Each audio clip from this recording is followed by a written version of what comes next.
Santai sejenak tetua, kita joget bareng Mimin Duo Bolne dulu sebelum ke inti ceritanya.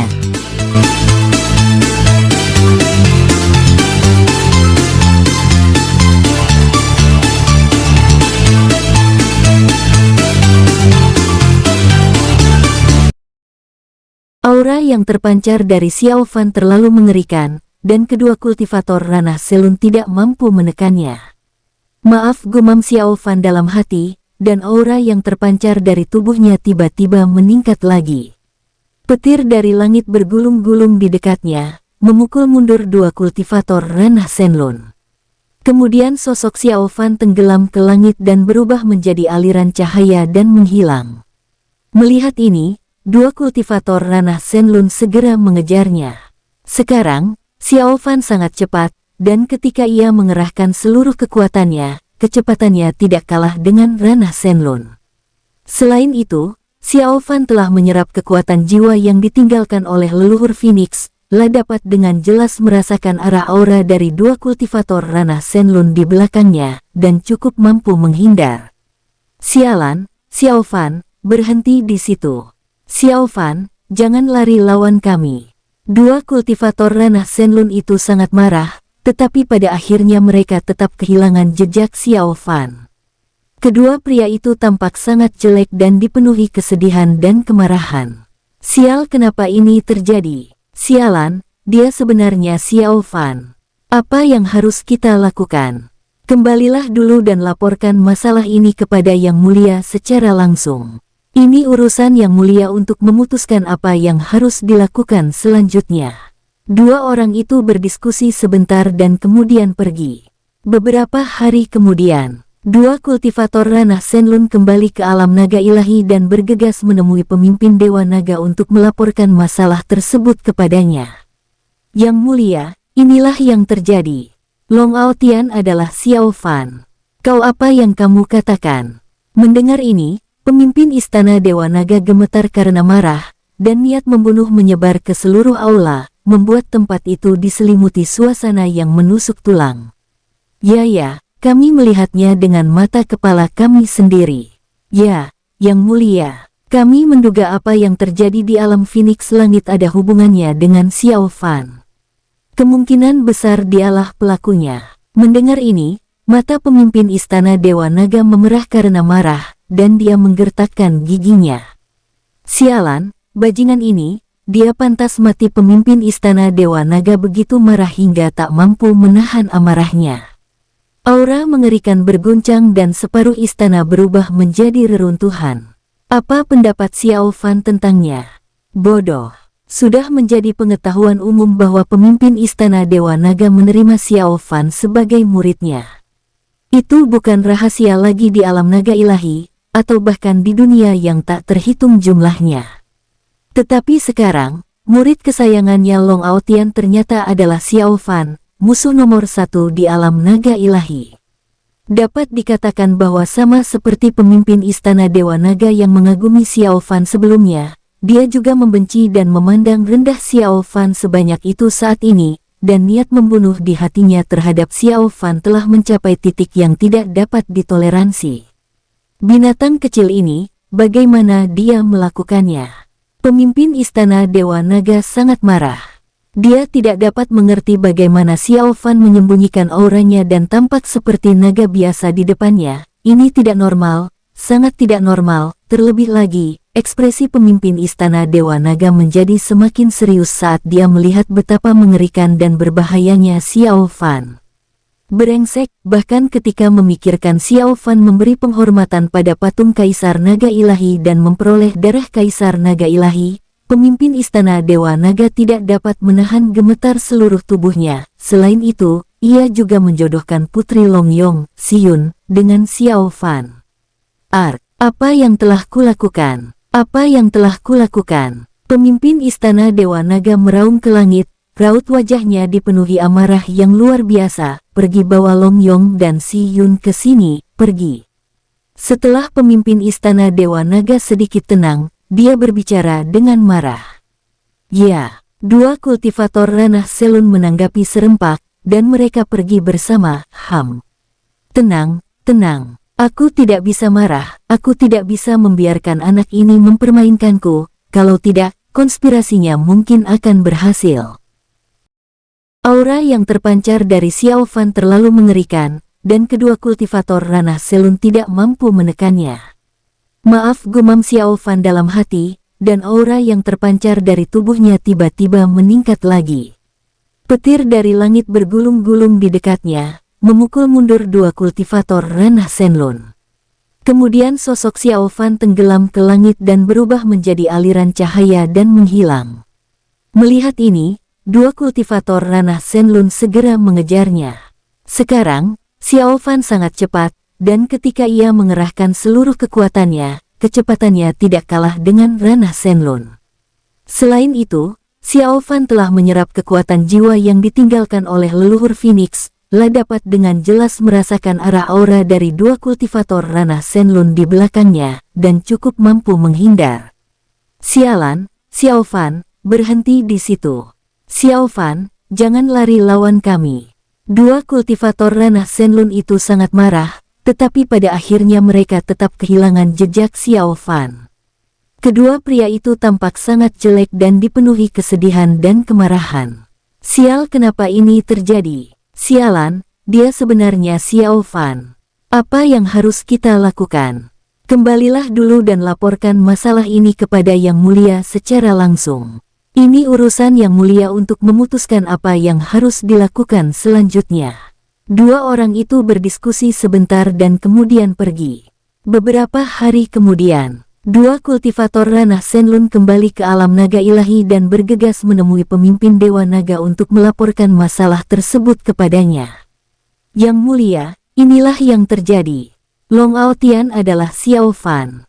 Kau apa yang kamu katakan? Mendengar ini, pemimpin Istana Dewa Naga gemetar karena marah, dan niat membunuh menyebar ke seluruh aula, membuat tempat itu diselimuti suasana yang menusuk tulang. Ya, kami melihatnya dengan mata kepala kami sendiri. Ya, Yang Mulia, kami menduga apa yang terjadi di alam Phoenix Langit ada hubungannya dengan Xiao Fan. Kemungkinan besar dialah pelakunya. Mendengar ini, mata pemimpin Istana Dewa Naga memerah karena marah, dan dia menggertakkan giginya. Sialan, bajingan ini, dia pantas mati. Pemimpin Istana Dewa Naga begitu marah hingga tak mampu menahan amarahnya. Aura mengerikan berguncang dan separuh istana berubah menjadi reruntuhan. Apa pendapat Xiao Fan tentangnya? Bodoh. Sudah menjadi pengetahuan umum bahwa pemimpin Istana Dewa Naga menerima Xiao Fan sebagai muridnya. Itu bukan rahasia lagi di alam naga ilahi, atau bahkan di dunia yang tak terhitung jumlahnya. Tetapi sekarang, murid kesayangannya Long Aotian ternyata adalah Xiao Fan, musuh nomor satu di alam naga ilahi. Dapat dikatakan bahwa sama seperti pemimpin Istana Dewa Naga yang mengagumi Xiao Fan sebelumnya, dia juga membenci dan memandang rendah Xiao Fan sebanyak itu saat ini, dan niat membunuh di hatinya terhadap Xiao Fan telah mencapai titik yang tidak dapat ditoleransi. Binatang kecil ini, bagaimana dia melakukannya? Pemimpin Istana Dewa Naga sangat marah. Dia tidak dapat mengerti bagaimana Xiao Fan menyembunyikan auranya dan tampak seperti naga biasa di depannya. Ini tidak normal, sangat tidak normal. Terlebih lagi, ekspresi pemimpin Istana Dewa Naga menjadi semakin serius saat dia melihat betapa mengerikan dan berbahayanya Xiao Fan. Brengsek, bahkan ketika memikirkan Xiao Fan memberi penghormatan pada patung Kaisar Naga Ilahi dan memperoleh darah Kaisar Naga Ilahi, pemimpin Istana Dewa Naga tidak dapat menahan gemetar seluruh tubuhnya. Selain itu, ia juga menjodohkan Putri Longyong, Xiyun, dengan Xiao Fan.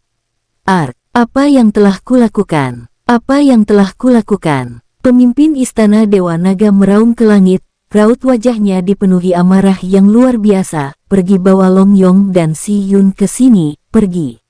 Setelah pemimpin Istana Dewa Naga sedikit tenang, dia berbicara dengan marah. Ya, dua kultivator ranah Selun menanggapi serempak, dan mereka pergi bersama. Tenang, tenang. Aku tidak bisa marah, aku tidak bisa membiarkan anak ini mempermainkanku, kalau tidak, konspirasinya mungkin akan berhasil. Setelah dua kultivator ranah Shenlun pergi, pemimpin Istana Dewa Naga menarik napas dalam-dalam dan mencoba menenangkan dirinya. Dia tidak pernah menyangka seumur hidupnya bahwa Xiao Fan akan memiliki keberanian seperti itu untuk menyelinap ke alam naga ilahi dan bahkan menjadi muridnya. Setelah beberapa saat, Long Yong dan Si Yun memasuki aula bersama. Pada saat ini, aura yang terpancar dari Si Yun jelas berbeda dari sebelumnya, dan kultivasinya juga meningkat dari ranah Jingtian ke ranah Nirvana. Ini semua berkat darah kaisar leluhur naga yang diberikan Xiao Fan padanya. Setelah melihat Si Yun, pemimpin Istana Dewa Naga tercengang. Kultivasimu, yang mulia, itu Aotian. Sebelum dia pergi, dia meninggalkanku sedikit darah emas. Si Yun tampak bahagia dan membungkuk dengan tangan terkepal. Meskipun hatinya terkejut mengapa aula menjadi seperti ini. Pemimpin Istana Dewa Naga, kedua kultivator ranah Shenlun tampak sangat tidak senang saat mendengar apa yang dikatakan Si Yun. Long Yong juga terkejut dan penasaran mengapa aula tersebut hancur dalam keadaan seperti itu. Yang mulia, ada apa? Tanya Long Yong penasaran, ia sedang senang karena putrinya telah menemukan cinta sejatinya. Setelah memurnikan darah emas, bakat Si Yun telah meningkat pesat. Sekarang, dibandingkan dengan masa lalu, bagaikan langit dan bumi. Lagi pula, Xiao Fan telah meninggalkan banyak darah merah untuk Long Yong, meskipun tidak seberharga darah emas, itu juga merupakan hal yang langka. Ini itu Long Aotian dia. Wajah pemimpin Istana Dewa Naga tampak jelek dan dia tidak tahu harus berkata apa untuk sesaat. Yang mulia, apa yang terjadi pada Aotian? Mendengar ini, wajah Si Yun berubah drastis. Ya, yang mulia, apa yang terjadi pada Aotian? Tanya Long Yong dengan tergesa-gesa dan cemas. Dia Xiao Fan. Long Aotian, dia adalah Xiao Fan yang menyamar. Pemimpin Istana Dewa Naga berbicara dengan suara berat dan ekspresi yang sangat jelek. Setelah mendengar ini, Si Yun dan Long Yong keduanya tercengang. Apa? Yang mulia, Kesmu bilang dia. Long Aotian itu adalah Xiao Fan. Kata Long Yong tak percaya sambil menggaruk telinganya. Si Yun tercengang, dan tiba-tiba, dia mengerti sesuatu. Dulu, ketika mereka hanya berdua, dia pernah mengungkapkan beberapa hal, baik sengaja maupun tidak sengaja, sambil diam-diam merangkai rima puisi. Jika demikian halnya, maka Long Aotian adalah Xiao Fan, dan pria yang bersamanya adalah musuh dari alam naga ilahi. Benar, pemimpin Istana Dewa Naga mengangguk, dengan niat membunuh yang dingin di matanya. Ini bagaimana mungkin, bagaimana ini bisa terjadi? Long Yong berdiri tercengang, menatap Si Yun yang berdiri di sampingnya. Si Yun dan Long Aotian bersama, dan ini bukan rahasia di Istana Dewa Naga. Sekarang, Long Aotian ternyata Xiao Fan, musuh nomor satu alam naga ilabi. Bagaimana Si Yun bisa menghadapi orang-orang di masa depan? Terlebih lagi, Si Yun telah kehilangan keperawanannya oleh Xiao Fan. Memikirkan hal-hal ini, Long Yong gemetar seluruh tubuhnya, berniat membunuh. Sialan, bajingan sialan Xiao Fan, binatang buas ini.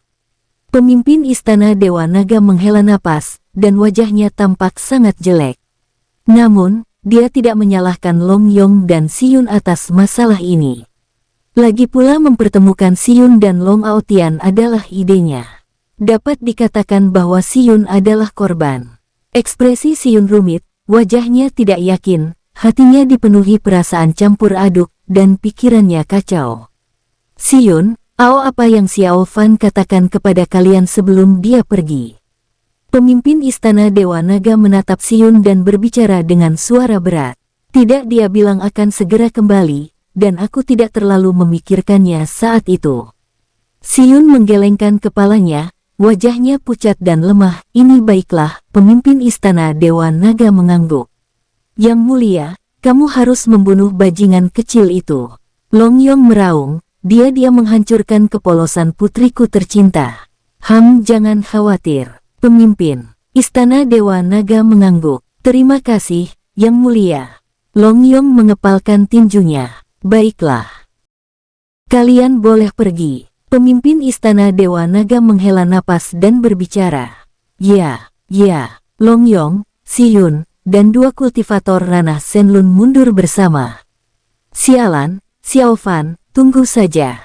Setelah mereka pergi, pemimpin Istana Dewa Naga menggertakkan giginya dan berkata, Xiao Fan menginjak-injak wajahnya dan mempermainkannya seperti orang bodoh. Dalam sekejap, 7 hari kemudian, berita bahwa Long Aotian adalah Xiao Fan, memasuki alam naga ilahi, bergabung dengan Paviliun Zuilong, dan kemudian menyelinap ke Istana Dewa Naga telah menyebar di antara Istana Dewa Naga dan kekuatan-kekuatan besar.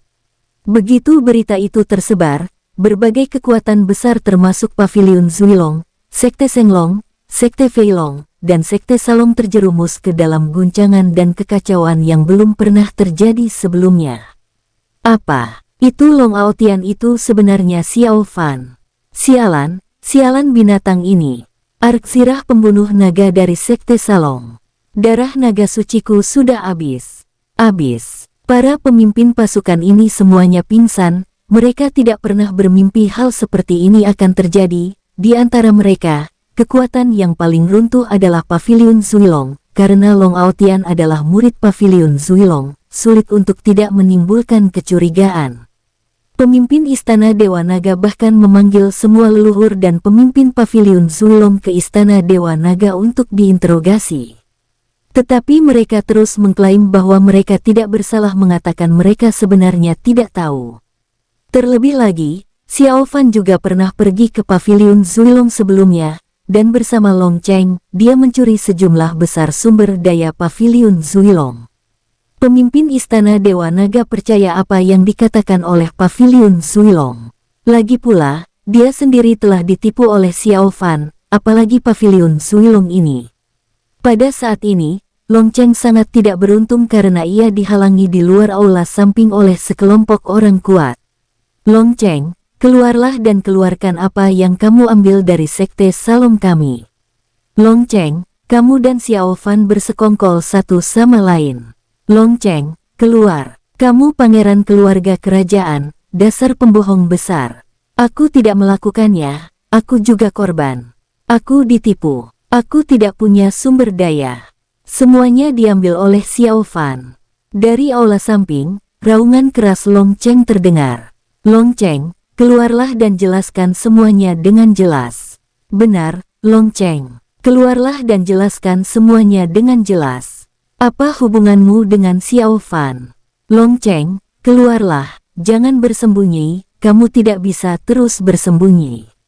Aku sedang mengasingkan diri, jangan ganggu aku. Kalau tidak, kalau aku sampai gila, kalian yang akan bertanggung jawab. Raungan keras Long Cheng terdengar dari aula samping. Di luar aula samping, para kultivator dari Sekte Salong, Sekte Shenlong, Sekte Feilong, dan kekuatan lainnya semuanya berwajah pucat.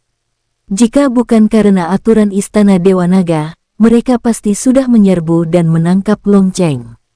Pemimpin Istana Dewa Naga juga semakin marah, ia telah mengirim orang untuk menangkap Xiao Fan, termasuk Long Yong. Ini bisa dianggap sebagai cara Long Yong untuk menghapus rasa malunya.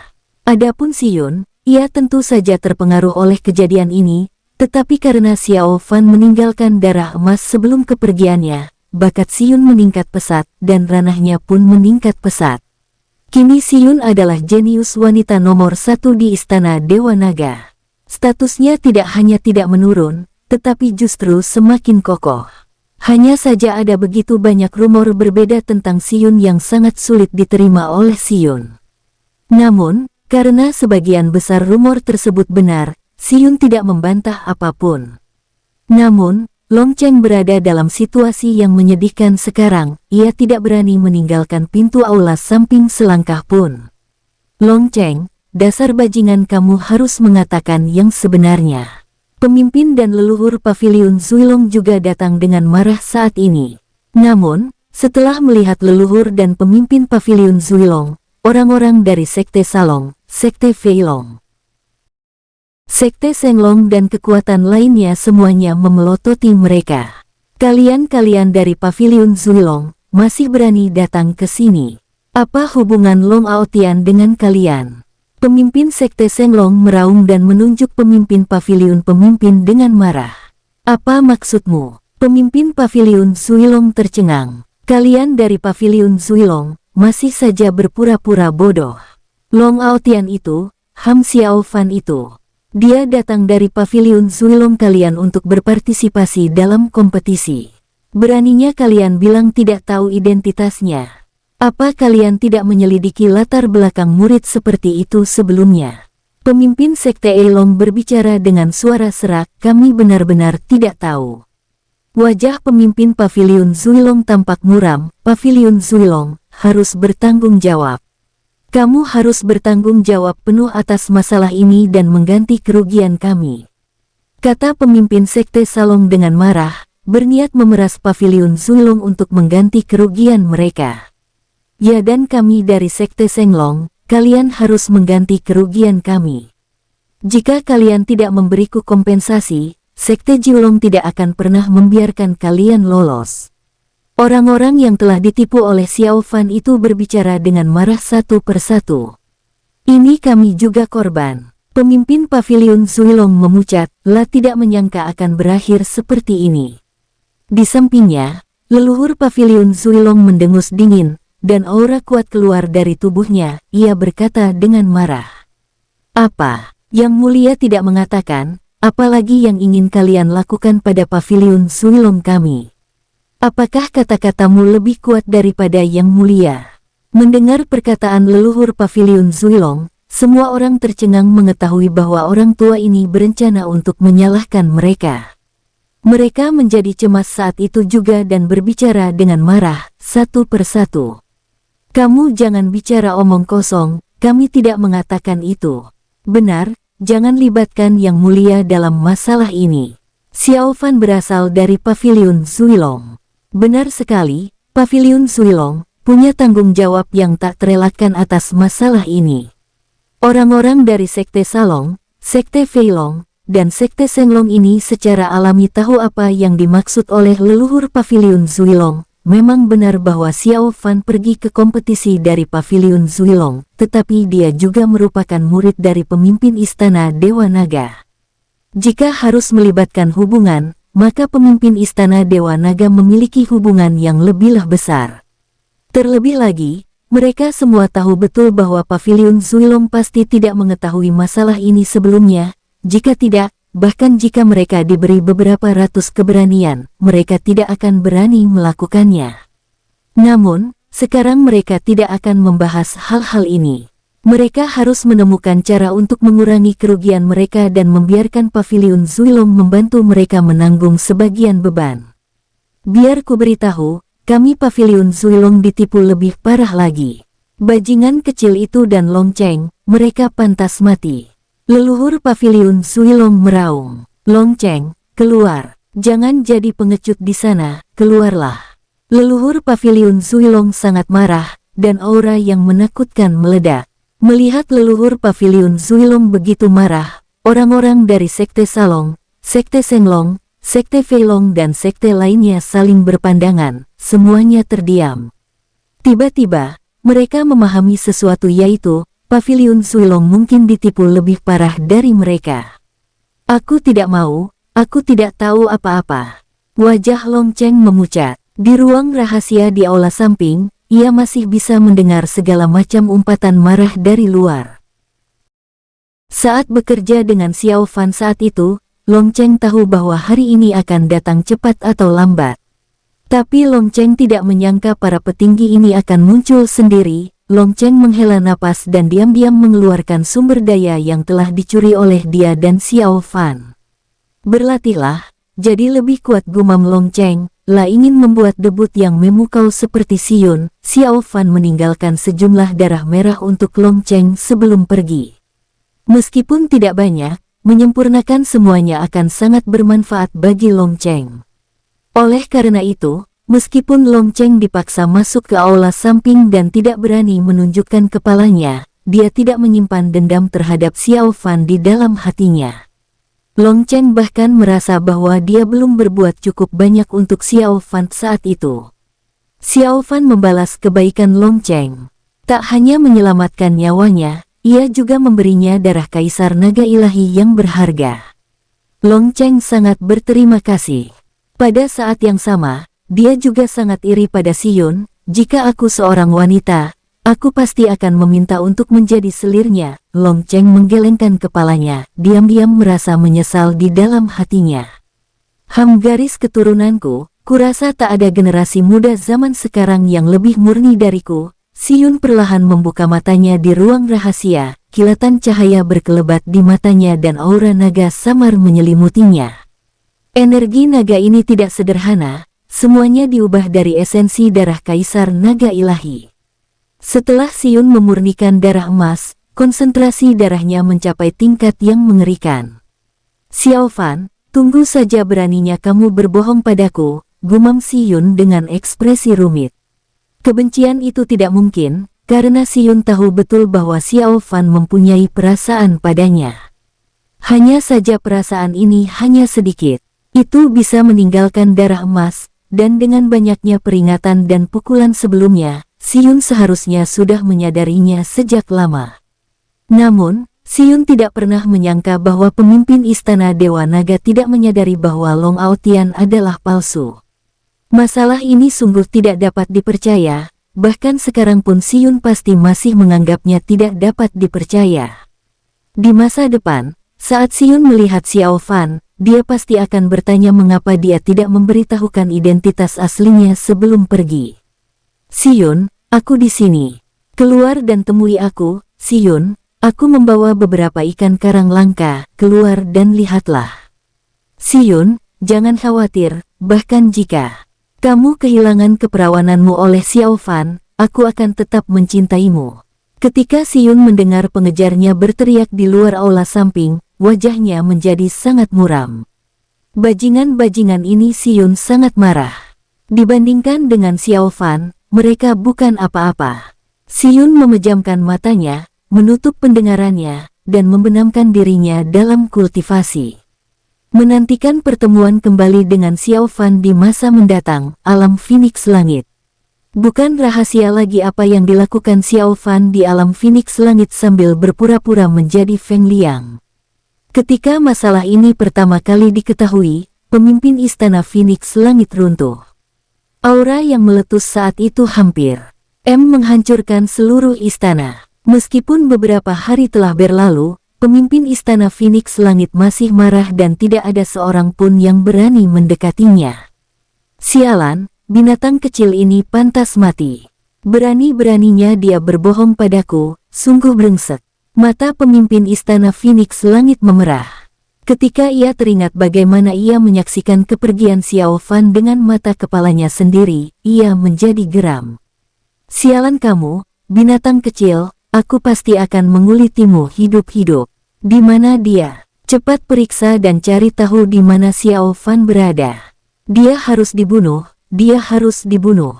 Teriak pemimpin Istana Phoenix Langit. Yang mulia, rakyat telah dikirim seorang kultivator ranah Shenlun berjalan lemah memasuki aula, mengepalkan tinjunya, dan berbicara. Cepat, kuberi waktu 30 hari. Berapapun bayarannya, kamu harus menemukan binatang kecil itu. Kamu dengar? Teriak pemimpin Istana Phoenix Langit. Baiklah, kultivator ranah Shenlun itu mengangguk setuju, merasa getir di hatinya. Keluar, keluar, teriak pemimpin Istana Phoenix Langit dengan marah, sekelompok sampah. Pada saat ini, Xiao Fan telah menyembunyikan wajahnya dan tiba di dekat medan perang surgawi alam Buddha. Sangat sulit untuk masuk, gumam Xiao Fan. Karena alam Buddha sedang berperang dengan alam Phoenix Langit dan alam naga ilahi, sangat sulit bagi Xiao Fan untuk menyelinap masuk. Bahkan umat Buddha yang berpatroli pun berkelompok besar, dan mereka tidak tinggal terlalu jauh. Mereka semua berhati-hati dan waspada, dan mereka punya cara untuk melawan. Jika mereka diserang, alam Buddha akan langsung tahu. Xiao Fan telah mengirim pesan kepada Huyan, tetapi 7 hari telah berlalu dan masih belum ada kabar dari Huyan. Xiao Fan khawatir jika sesuatu terjadi pada Huyan. Tanpa menghubungi Huyan, Xiao Fan tidak berani mengungkapkan identitasnya. Dia tidak yakin apakah alam Buddha akan menangkapnya demi perdamaian dan kemudian menyerahkannya ke alam Phoenix Langit dan alam naga ilahi. Namun, berdasarkan tebakan Xiao Fan sebelumnya, alam Phoenix Langit dan alam naga ilahi seharusnya sudah jelas tentang satu hal, yaitu dia tidak berada di alam Buddha. Setelah itu, serangan mereka terhadap alam Buddha seharusnya dikurangi, atau bahkan dihentikan sama sekali. Aku harus menunggu kesempatan, gumam Xiao Fan. Dia sangat khawatir terhadap Huyan dan merasa bahwa Huyan pasti berada dalam situasi yang canggung. Gara-gara dia, orang-orang di alam Buddha menderita kerugian besar. Meskipun Huyan adalah murid Buddha, dia pasti akan terlibat. Sebenarnya Xiao Fan ingin menyendiri saat ini, tetapi dia sangat khawatir jika tidak bertemu Huyan secara langsung. Setelah memastikan Huyan aman dan sehat, Xiao Fan akan mengasingkan diri dan memanfaatkan semua peluang serta keuntungan yang baru saja diperolehnya. Pada saat ini, orang-orang dari alam naga ilahi dan alam Phoenix Langit yang mengelilingi alam Buddha mulai berangsur-angsur mundur. Mereka menerima perintah dari atasan mereka dan tahu bahwa Xiao Fan sudah tidak ada lagi di alam Buddha. Alasan mereka datang ke dunia Buddhis adalah untuk melenyapkan Xiao Fan, yang merupakan ancaman besar bagi mereka. Orang-orang dari kedua belah pihak yang ditarik tidak kembali ke alam mereka sendiri, tetapi dikirim untuk mencari Xiao Fan di seluruh surga dan bumi. Xiao Fan kini telah menjadi ancaman serius bagi alam naga ilahi dan Phoenix Langit. Setelah mereka pergi, setengah hari kemudian sejumlah besar biksu muncul di medan perang surgawi alam Buddha dan mulai menyelidiki, ingin melihat apakah ada konspirasi antara alam naga ilahi dan Phoenix Langit. Alam Buddha tentu saja memiliki mata-mata untuk mengetahui tindakan Xiao Fan di alam naga ilahi dan alam Phoenix Langit, dan mereka telah mengetahui situasi tersebut. Semua orang di alam Buddha terkejut dengan kejadian ini. Seorang anak di ranah Ziyuan benar-benar dapat membalikkan dua alam besar. Ayo kita ke sana dan melihat-lihat. Tidak ada yang aneh di sana. Satu orang juga akan pergi ke barat. Melihat para biksu ini keluar, Xiao Fan tahu bahwa kesempatannya telah tiba. Timur, periksa dengan saksama. Hati-hati, atau kamu mungkin akan terkena metode terlarang yang ditinggalkan musuh. Kirim beberapa orang dari selatan juga. Ya, pada saat ini, Xiao Fan menyembunyikan auranya sendiri. Biasanya, orang-orang di alam Buddha memiliki kemampuan persepsi yang luar biasa, dan mereka dapat merasakan metode rahasia Xiao Fan sebelumnya. Namun Huyan sebelumnya telah menghadiahkan Xiao Fan energi Buddha miliknya sendiri yang mengakibatkan para biksu ini, yang kultivasinya tidak cukup tinggi, tidak dapat mendeteksi aura Xiao Fan sama sekali. Dengan cara ini, Xiao Fan berhasil dengan sangat mudah, melumpuhkan seorang biksu dengan mudah, dan kemudian diam-diam mengubah penampilannya. Xiao Fan juga memanfaatkan kesempatan untuk menemukan sudut rahasia dan menginterogasi. Pria itu sebentar setelah berubah menjadi orang ini, Xiao Fan diam-diam pergi, berencana menggunakan identitas ini untuk menyusup ke alam Buddha dan bertemu Huyan. Mereka yang berada di medan perang surgawi alam Buddha tidak tahu bagaimana situasi terkini di alam Buddha. Tongguan, bagaimana? Pada saat ini, seorang biksu tua ranah nirvana menatap Xiao Fan dan berbicara. Tongguan adalah nama orang yang ditiru Xiao Fan. Aku sudah memeriksanya, tidak ada masalah, kata Xiao Fan perlahan. Pastikan untuk memeriksa dengan seksama, apakah kamu mendengarku? Kata biksu itu. Baiklah. Xiao Fan mengangguk berulang kali dan berlari untuk mencari dengan hati-hati. Setelah melihat ini, biksu ranah nirvana itu mengangguk puas, berpikir bahwa karya Tong Guan sangat bagus. Setengah hari kemudian, setelah orang-orang di alam Buddha menyelesaikan penyelidikan dan memastikan bahwa itu bukanlah konspirasi yang diatur oleh alam naga ilahi dan Phoenix Langit, mereka semua sangat gembira. Hahaha, aku tidak pernah menyangka Xiao Fan akan melakukan hal sebaik itu. Benar sekali. Lagi pula, orang ini benar-benar hebat. Berani-beraninya dia pergi ke alam naga ilahi dan Phoenix Langit untuk membuat masalah sendirian, dan dia menyebabkan masalah besar. Amitabha, dia gila. Aku juga berpikir begitu, perilaku orang ini sungguh tak terlukiskan. Benar sekali, dia orang gila. Mendengar pembicaraan para biksu di dekatnya, Xiao Fan tampak tenang dan tidak ada tanda-tanda sesuatu yang aneh. Faktanya, bukan hanya alam Buddha yang seperti ini. Semua alam besar lainnya yang mengetahui hal ini juga terkejut. Xiao Fan, monster ini, hanya berada di ranah Ziyuan, tetapi dia mampu mencapai hal yang hebat. Mereka semua tahu bahwa jika monster ini tidak dibunuh lebih awal, alam Phoenix Langit dan alam naga ilahi akan berada dalam masalah di masa depan. Baiklah, ini bukan urusan kita. Ayo kita kembali dulu, biksu tua itu sambil membawa Xiao Fan dan yang lainnya kembali ke medan perang surgawi alam Buddha. Ya. Semua orang setuju dan mengikuti orang ini ke medan perang surgawi. Xiao Fan pernah ke sini sekali sebelumnya untuk menjebak dan membunuh Dewa Abadi Deye. Sekarang, Xiao Fan mengunjungi kembali tempat ini dan mengubah penampilannya, dan dia merasakan perasaan yang berbeda di hatinya. Xiao Fan tinggal sementara di medan perang surgawi alam Buddha. Suasananya lebih tenang daripada yang dibayangkan Xiao Fan. Ia bisa mendengar suara-suara pembacaan berbagai kitab suci Buddha setiap hari, yang juga merupakan semacam penyucian bagi dirinya sendiri. Bagus juga, gumam Xiao Fan, merasakan aura kematian di tubuhnya telah berkurang banyak. Xiao Fan tidak terburu-buru ke alam Buddha, ia menunggu kesempatan yang tepat. Lagi pula, jika memungkinkan, Xiao Fan tidak ingin berkonflik dengan alam Buddha, karena itu akan menyulitkan hurian medan perang surgawi alam Buddha mengeluarkan misi untuk mengirim senjata musuh yang dirampas dan barang-barang lainnya ke alam Buddha, dan kemudian membawa kembali sejumlah sumber daya dari alam Buddha. Itu adalah misi untuk mengangkut perbekalan. Xiao Fan segera menghampiri dan menerima tugas itu. Tugas ini sangat sederhana dan tidak membutuhkan orang kuat untuk maju. Lagi pula, begitu mereka memasuki susunan teleportasi, mereka dapat langsung dikirim ke alam Buddha. Meskipun tidak ada imbalan, banyak orang yang ingin melakukan tugas ini. Xiao Fan tidak bisa berkata apa-apa lagi tentang masalah ini. Bagaimana mungkin rencananya yang sudah direncanakan dengan matang bisa hancur? Misi tersebut membutuhkan 5 orang biksu yang kuat untuk mengawal mereka, dan termasuk Xiao Fan, total ada 11 orang yang menerima misi tersebut. Itu berarti 6 orang diberhentikan.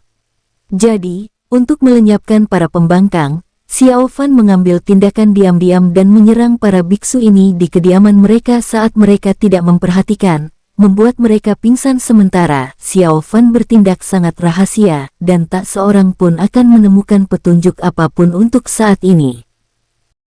Dengan cara ini, Xiao Fan berhasil menerima misi dan menuju alam Buddha. Aku ingin tahu apa yang sedang terjadi, gumam Xiao Fan, menatap beberapa biksu di sekitarnya dengan ekspresi acuh tak acuh. Beberapa biksu di dekatnya sedang mengobrol dan tertawa. Topik yang mereka diskusikan pada dasarnya adalah tentang Xiao Fan dan hubungan antara alam naga ilahi dan Phoenix Langit. Orang ini benar-benar monster. Dia hanya berada di ranah Ziyuan, namun dia mampu menimbulkan keresahan di alam naga ilahi dan Phoenix Langit. Ya, mengerikan sekali. Jenius mengerikan seperti ini belum pernah muncul sebelumnya. Itu benar, tapi sekarang semuanya baik-baik saja, karena Xiao Fan telah muncul, pertempuran dapat dihentikan. Dalam sekejap, setengah hari kemudian, susunan teleportasi tiba di tujuannya. Alam Buddha, cahaya suci masih tersisa di sini, dan cahaya senja yang jatuh dari kehampaan berwarna keemasan. Suasananya dipenuhi kedamaian. Setelah tiba di sini, niat membunuh Xiao Fan pun mereda.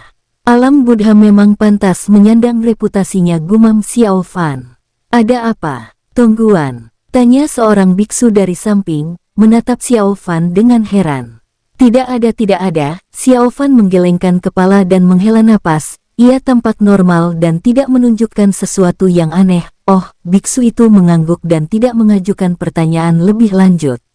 Semuanya, ayo pergi. Biksu itu membuka mulutnya dan menatap orang lain di dekatnya.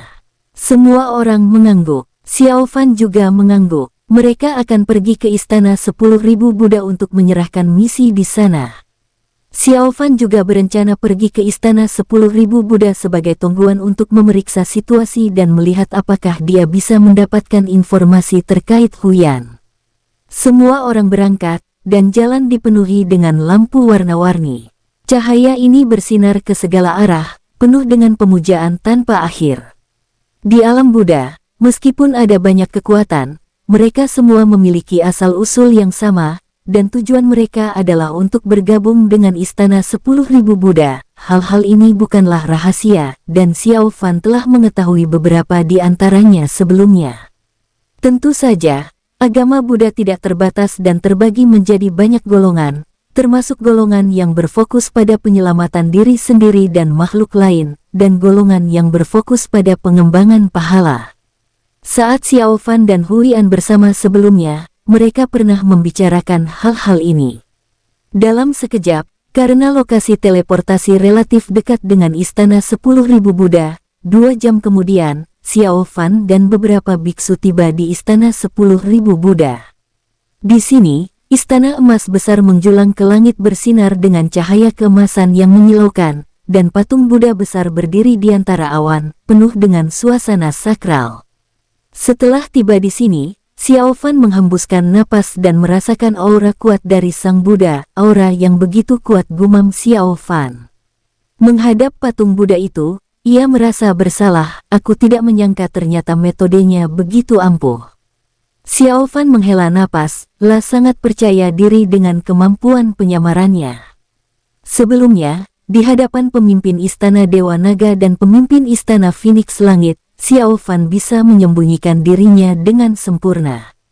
Sekarang, ketika ia tiba di alam Buddha, Xiao Fan merasakan tekanan yang luar biasa hanya dengan berhadapan dengan patung Buddha. Jika bukan karena kekuatannya yang kuat, ia pasti tidak akan mampu menyembunyikan identitasnya. Alam Buddha dapat menghadapi 2 alam besar sendirian.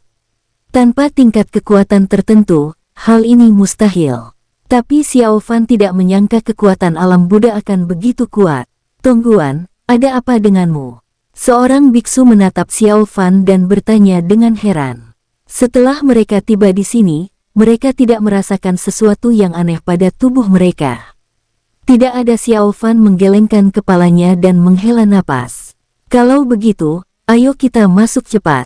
Ya, Xiao Fan mengangguk dan mengikuti. Xiao Fan mengikuti beberapa biksu ke Istana 10.000 Buddha. Tempat itu dikelilingi oleh cahaya Buddha dan dipenuhi oleh para biksu dan biksuni yang tengah mendengarkan pembacaan kitab suci Buddha. Setelah memasuki tempat ini, beberapa umat Buddha di sekitar Xiao Fan tak kuasa menahan rasa kagum, menyatukan kedua tangannya, dan berlutut memberi hormat. Setelah melihat pemandangan ini, Xiao Fan menghela napas, menangkupkan kedua tangannya dan membungkuk. Setelah menyelesaikan semua ini, Xiao Fan dan yang lainnya pergi untuk menyelesaikan tugas mereka dan menyerahkan perbekalan yang mereka kumpulkan di medan perang surgawi. Setelah melakukan semua ini, Xiao Fan menghela napas lega, dan semuanya baik-baik saja untuk saat ini. Tongguan, ayo kita pergi mendengarkan sutra juga. Seorang biksu berbicara dan menatap Xiao Fan. Ini tidak untuk saat ini. Aku masih ada urusan lain, kalian pergi saja, kata Xiao Fan sambil tersenyum. Baiklah kalau begitu, kami pergi dulu.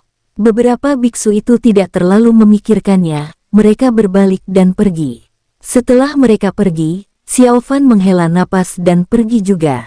Huyan adalah seorang penganut agama Buddha, jadi sangat mudah untuk mengetahui informasi tentangnya. Xiao Fan dengan mudah mengetahui keberadaan Huyan, yang juga berada di Istana 10.000 Buddha. Namun, kondisi Huyan saat ini tidak terlalu baik. Meskipun masih murid Buddha, ia berada dalam status tahanan rumah dan tidak diizinkan meninggalkan aula samping sesuka hati. Xiao Fan mendengar bahwa salah satu alasan utama mengapa Huyan dikurung adalah karena Xiao Fan. Xiao Fan menghela napas dan berlari menuju tempat Huyan. Ia tiba di sana dengan sangat mulus. Sepi sekali. Xiao Fan melihat sekeliling, ia tak menyangka rumah Huyan begitu sepi dan tak ada siapa-siapa di dekatnya. Menurut penjelasan Huyan sebelumnya kepada Xiao Fan, ia memiliki status tinggi di alam Buddha dan dikunjungi banyak orang setiap hari. Sekarang, tampaknya karena dirinya, situasi Huyan menjadi sangat buruk. Xiao Fan mengeluarkan slip giok komunikasi, tetapi ragu-ragu dan tidak mengirim pesan. Metode yang digunakan di alam Buddha berbeda dengan yang digunakan di dunia luar. Xiao Fan khawatir komunikasinya akan disadap, dan jika itu terjadi, identitasnya akan terbongkar. Jika alam Buddha melampiaskan kemarahannya pada dirinya, situasinya akan sangat buruk. Xiao Fan berencana untuk bertemu Huyan sebelum memutuskan apa yang harus dilakukan selanjutnya. Tak lama kemudian, Xiao Fan tiba di luar kediaman Huyan. "Siapa kamu?" Pada saat ini, seorang pria naga berdarah campuran berbicara dengan suara berat dan menghentikan Xiao Fan. Apa kamu Aoli?" Xiao Fan tertegun. "Siapa kamu? Bagaimana kamu tahu namaku?" Aoli terkejut dan bertanya. Xiao Fan pernah bertemu Aoli sebelumnya di medan perang surgawi alam Buddha, tetapi penampilan Aoli kali ini sangat berbeda dari sebelumnya. Aoli tidak hanya botak, tetapi juga memiliki 6 bekas luka dupa di kepalanya. Ia mengenakan jubah biksu kuning, sehingga Xiao Fan tidak dapat mengenalinya sekilas. Apakah Huyan baik-baik saja?" tanya Xiao Fan. "Aku teman lamanya." "Teman lama?" Aoli tertegun dan melirik Xiao Fan. Ia merasa orang itu tampak familiar dengan seringainya, tetapi ia tidak ingat siapa orang itu. "Teman lama apa?" tanya Aoli heran. "Hehehe, Huyan dan aku teman dekat. Kamu pergi dan beritahu dia. Saat bertemu, dia pasti akan mengenaliku," kata Xiao Fan gembira. "Ini Tuan Huyan sekarang dalam tahanan rumah.